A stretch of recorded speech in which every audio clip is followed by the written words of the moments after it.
सबसे पहले तो मैं माननीय प्रधानमंत्री नरेंद्र मोदी जी का आभार प्रकट करता हूं, जिन्हें प्रतिबद्धता दिखाई है नारी शक्ति वंदन अधिनियम के लिए, उसका संशोधन करने की डिलिमिटेशन पर, ताकि भारत की महिलाओं को उनका अधिकार मिल सके। लंबे समय तक इसकी मांग उठी, लेकिन पूरी नहीं हुई। कांग्रेस ने भी कई साल तक राज किया और हाल ही में 2004 से 14 तक भी केवल वायदे ही करते रहे। सोनिया जी और राहुल जी पूरे नहीं कर पाए, लेकिन नरेंद्र मोदी जी ने जो कहा वो करके दिखाया। ये भारतीय जनता पार्टी की महिलाओं के सशक्तिकरण के प्रति प्रतिबद्धता है। एनडीए के पूरे घटक दलों ने पूरी ताकत के साथ खड़े हैं।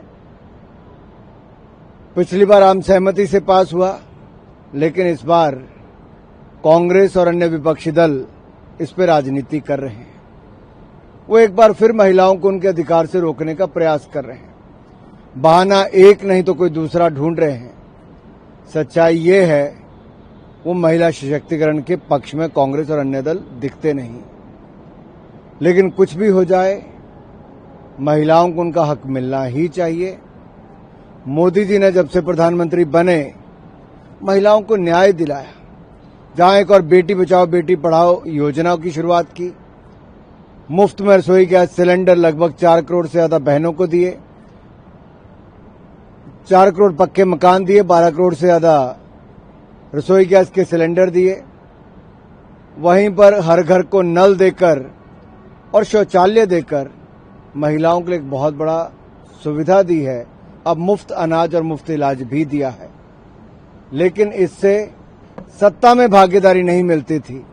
सत्ता में भागीदारी सुनिश्चित महिलाओं की तो भारतीय जनता पार्टी और एनडीए के घटक दलों ने की है। लेकिन राहुल गांधी ने सोशल मीडिया एक्स पे पोस्ट किया, उन्होंने इसे भाजपा की खतरनाक योजना बताई है। साथ ही उन्होंने कहा कि लोकसभा सीटों का अपने फायदे के लिए भाजपा फेरबदल करेगी। देश को बांटने की सोच कांग्रेस की पहले से रही। कभी जाति धर्म के नाम पे बांटना, कभी क्षेत्र के नाम पे बांटना। आपने देखा होगा, जब सत्र पिछली बार यहां पे चल रहा था, पिछली लोकसभा में, तब दक्षिण भारत के कांग्रेस के सांसद ने यहां तक कह दिया कि कर दक्षिण के कुछ राज्यों से ज्यादा आता है, लेकिन लाभ दूसरे राज्यों को मिल जाता है। इस तरह की सोच केवल कांग्रेस पार्टी की ही हो सकती है। आज भी वो ये तर्क कुछ कांग्रेस के सहयोगी दल देते हैं कि दक्षिण राज्यों की सीटें कम हो जाएंगी।